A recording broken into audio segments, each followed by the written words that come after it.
મહત્વની, કારણ કે રાજકોટ શહેર કોંગ્રેસમાં ફરી એક વિવાદ સામે આવ્યો છે। કોંગ્રેસના પૂર્વ કોર્પોરેટર દ્વારા એક સોશિયલ મીડિયામાં પોસ્ટ કરવામાં આવી છે। એમાં લખવામાં આવ્યું છે, શક્તિ ના હોય તો પ્રમુખ પદ છોડી દો। આવી ટકોર કરતા જ ચળભળ શરૂ થઈ ગઈ છે। શહેર કોંગ્રેસ પ્રમુખને વોટ્સએપ ગ્રુપમાં મેણા મારવામાં આવ્યા છે। પૂર્વ કોર્પોરેટર પ્રવીણ સુરાણીએ આ પોસ્ટ કરી છે અને આ પોસ્ટથી કોંગ્રેસમાં ભડકો થયો છે। મીટિંગ બોલાવો ત્યાં જૂના કોંગ્રેસીઓ આવવા રાજી નથી એવું પણ લખ્યું છે। ઇન્દ્રનીલ રાજ્યગુરુ કોંગ્રેસને પોતાની પેઢી સમજતા હોવાનો પણ આરોપ લગાવવામાં આવ્યો છે। રાજકોટ કોંગ્રેસમાં ફરી એક વિવાદ સામે આવ્યો છે। જો કે રાજકોટ શહેર ખબર નહીં એનું પાણી એની તાસીર બદલાઈ હોય એવું લાગે છે। ભારતીય જનતા પાર્ટી હોય કે કોંગ્રેસ હોય, અહીંયા વિવાદ એક નિશ્ચિત વસ્તુ બની ગયો છે। ચળભળ એ નિશ્ચિત વસ્તુ બની ગઈ હોય એવું લાગી રહ્યું છે। સમયાંતરે બંને પક્ષમાંથી આવતું હોય છે આવી રીતનું, આ વખતે કોંગ્રેસમાંથી સામે આવ્યું છે। પૂર્વ કોર્પોરેટરે શહેર પ્રમુખને સંબોધી અને સોશિયલ મીડિયા ગ્રુપમાં મેણું માર્યું છે, ટોણો માર્યો છે કે જો શક્તિ ના હોય તમારામાં તો પ્રમુખ પદ છોડી દો। સાથે જ ઇન્દ્રનીલ રાજ્યગુરુ ઉપર પણ તંજ કસવામાં આવ્યો છે, એમના ઉપર પણ પ્રહાર કરતા લખવામાં આવ્યું છે કે ઇન્દ્રનીલ રાજ્યગુરુ કોંગ્રેસને પોતાની પેઢી સમજે છે। પ્રવીણ સુરાણીની આ પોસ્ટથી કોંગ્રેસમાં અત્યારે ભડકો થયો છે। પૂર્વ કોર્પોરેટર અને હાલ મહિલા કોર્પોરેટરના પતિ છે પ્રવીણ સુરાણી। વધુ માહિતી સાથે સહયોગી સંવાદદાતા દિવ્યેશ જોશી મારી સાથે લાઈવ જોડાયા છે। દિવ્યેશ, આ વખતે જે કોંગ્રેસમાં ચળભળ શરૂ થઈ છે, શું કારણ છે એની પાછળનું? આ પોસ્ટ શું કહે છે અને આવનારા સમય માટે શું દર્પણ બતાવે છે?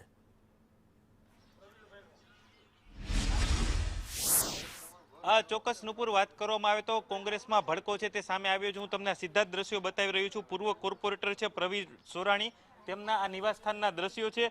તેના દ્વારા ગઈકાલે જે શહેર કોંગ્રેસ પ્રમુખ રાજદીપસિંહ છે તેને એક મેસેજ કરવામાં આવ્યો હતો કે તમારામાં જો શક્તિ ના હોય તો તમારે પ્રમુખ પદ છોડી દેવું જોઈએ। આ મેસેજથી ખળભળાટ છે તે મચી ગયો છે। કોંગ્રેસમાં છેલ્લા ઘણા સમયથી જૂથવાદ ચાલી રહ્યોની વાતો છે તે સામે આવી હતી, પરંતુ જ્યારે જાહેરમાં એ લોકો એમ જ કહેતા હતા કે અમારામાં મતભેદ હોય, મનભેદ ના હોઈ શકે, પરંતુ જે ગઈકાલે જે મેસેજ કરવામાં આવ્યો તેને લઈને અત્યારે રાજકારણ છે તે ગરમાયું છે। જે પૂર્વ કોર્પોરેટર અને જે હાલના કોર્પોરેટર ભાનુબેન સોરાણી છે તેના પતિ પૂર્વ કોર્પોરેટર પ્રવીણ સોરાણી છે તેના દ્વારા મેસેજ કરવામાં આવ્યો હતો ગ્રુપમાં કે તમારામાં જો હિંમત ના હોય, તમારામાં શક્તિ ના હોય તો તમારે પ્રમુખ પદ છે તે છોડી દેવું જોઈએ। અને જે હાલનું જે કોંગ્રેસનું કાર્યાલય છે તે ઇન્દ્રનીલ રાજ્યગુરુની જગ્યા ઉપર બનાવવામાં આવ્યું છે, તેને લઈને પણ કોંગ્રેસમાં બે ભાગ જોવા મળી રહ્યા છે। કોંગ્રેસના અમુક નેતા છે તે કોંગ્રેસ કાર્યાલય આવતા હોય છે અને જે અન્ય નેતાઓ છે તે જે સર્કિટ હાઉસ છે ત્યાંથી પ્રેસ કોન્ફરન્સ કરતા હોય છે।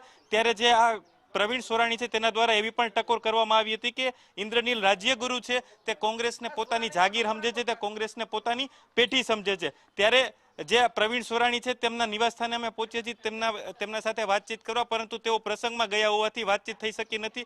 તેના દ્વારા જે આ મેસેજ કરવામાં આવ્યું છે તેને લઈને અત્યારે ખળભળાટ મચી ગયો છે અને કોંગ્રેસમાં ભડકો છે તે સામે આવ્યો છે। ત્યારે જોવાનું એ રહેશે કે જે પ્રમુખને ટકોર કરી છે શક્તિને લઈને હવે આવનારા દિવસોમાં પ્રમુખ દ્વારા કઈ પ્રકારની કાર્યવાહી કરવામાં આવે છે તે સૌથી મહત્વનું છે। તો બીજી તરફ આવનારા દિવસોમાં કોર્પોરેશનની ચૂંટણી છે, ચૂંટણીને પણ કેવી અસર રહેશે તે જોવાનું રહેશે। નુપુર, બિલકુલ દિવ્યેશ, અહીંયા સવાલ એ થાય છે, એક તો બે સવાલ છે। સૌથી પહેલો સવાલ તો ટાઈમિંગનો છે, કારણ કે અત્યારે જે આ પોસ્ટ કરવામાં આવી છે સોરાણી દ્વારા, એ પોસ્ટ એવા સમયે કરવામાં આવી છે જ્યારે સ્થાનિક સ્વરાજની ચૂંટણીઓ આવી રહી છે। અને બીજી બાજુ સવાલ એ પણ છે કે આખરે આ પોસ્ટ કરવામાં કેમ આવી? સોરાણી અને જે શહેર પ્રમુખ છે એમની વચ્ચે એવો તો કયો ગજગ્રાહ ચાલી રહ્યો છે કે જાહેરમાં સોશિયલ મીડિયા ગ્રુપમાં આ રીતે આવી પોસ્ટ કરવી પડી?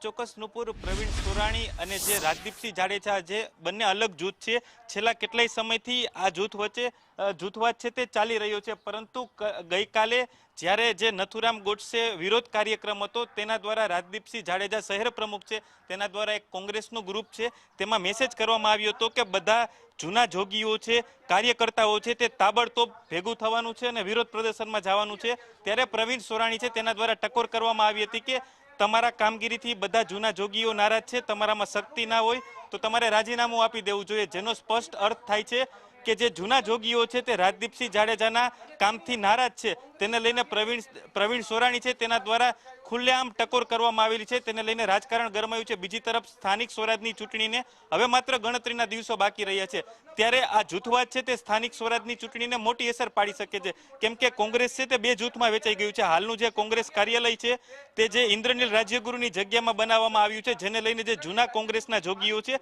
તેમાં ખૂબ જ નારાજગી જોવા મળે છે. જૂના કોંગ્રેસના જોગીઓની પ્રેસ કોન્ફરન્સ છે તે સર્કિટ હાઉસે થતી હોય છે, જ્યારે નવા જોગીઓ હોય છે કે જે રાજદીપસિંહ જૂથ છે જેમાં ઇન્દ્રનીલ રાજ્યગુરુ સહિતના છે તેની જે પ્રેસ કોન્ફરન્સ હોય છે તે કોંગ્રેસ કાર્યાલયથી થતી હોય છે. ત્યારે આ બંને જૂથવાદ છે તે ગઈકાલે સ્પષ્ટ થઈ ગયું હતું. જે પ્રવીણ સોરાણી છે તેના દ્વારા ખુલીને મેસેજ કરવામાં આવ્યો હતો અને રાજદીપસિંહ જાડેજા છે તેને ટકોર કરવામાં આવી હતી કે તમારામાં શક્તિ નથી. આ પ્રકારના વાણી વિલાસથી અત્યારે રાજકારણ ગરમાયું છે અને ખળભળાટ મચી ગયો છે. નુપુર, બિલકુલ. હવે સવાલ એ ટાઈમિંગનો છે. અત્યારે દિવેશ, સ્થાનિક સ્વરાજની ચૂંટણીઓ હવે થોડા જ સમયની અંદર આવશે. તૈયારીઓ પણ ઘણી બધી શરૂ થઈ ચૂકી છે અને એ બધા વચ્ચે જો રાજકોટ કોંગ્રેસ શહેરનું આ જે માળખું છે એ બે ભાગમાં વહેંચાયેલું હશે, બે જૂથમાં વહેંચાયેલું હશે, તો સ્વાભાવિક રીતે કોંગ્રેસ લડશે કેવી રીતે?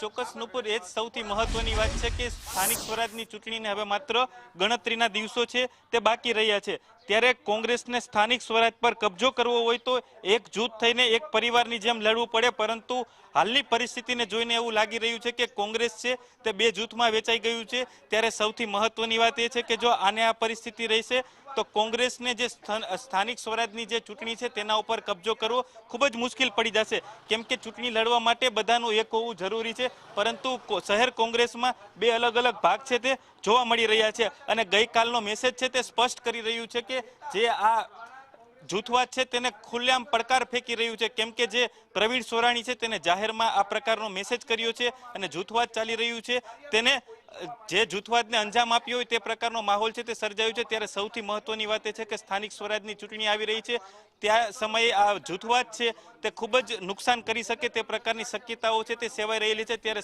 જોવાનું એ રહેશે કે પ્રદેશમાંથી આ મામલાને થાળે પાડવા માટે શું પગલાં લેવામાં આવશે અને ઘીના ઠામમાં ઘી પડે છે કે નહીં, આ તકનો લાભ ભાજપને કેટલો મળશે તે સૌથી મહત્વનું રહેશે. નુપુર, દિવેશ, માહિતી બદલ આભાર.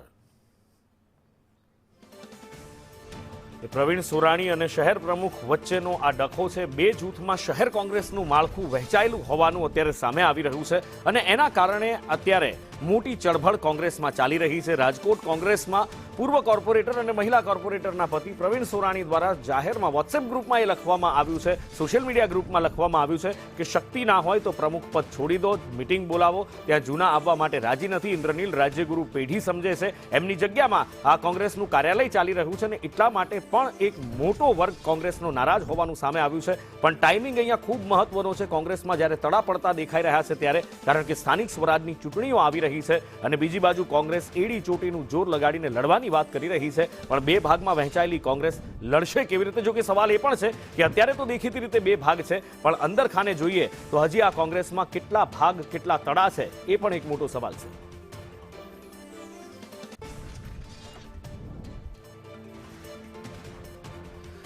ઇન્દ્રનીલ રાજ્યગુરુની જો વાત કરીએ, જેમના ઉપર આક્ષેપ કરવામાં આવ્યા છે. ઇન્દ્રનીલ રાજ્યગુરુ એક સમયે કોંગ્રેસના ખૂબ સશક્ત નેતા કહેવાતા હતા, ધારાસભ્ય પણ રહી ચૂક્યા છે. પણ ઇન્દ્રનીલ રાજ્યગુરુ કોંગ્રેસથી નારાજ પણ થયા હતા, કોંગ્રેસથી છેડો પણ ફાડ્યો હતો, ફરી પાછા કોંગ્રેસની સાથે આવ્યા હતા અને કદાચ ઘણું બધું પડદા પાછળ રંધાયું પણ હતું. અને એટલા માટે જ એક મોટો વર્ગ કદાચ કોંગ્રેસથી નારાજ છે અને એટલા માટે જ પ્રવીણ સોરાણી દ્વારા પણ આ કટાક્ષ કરવામાં આવ્યો છે, આ પ્રહાર કરવામાં આવ્યો છે.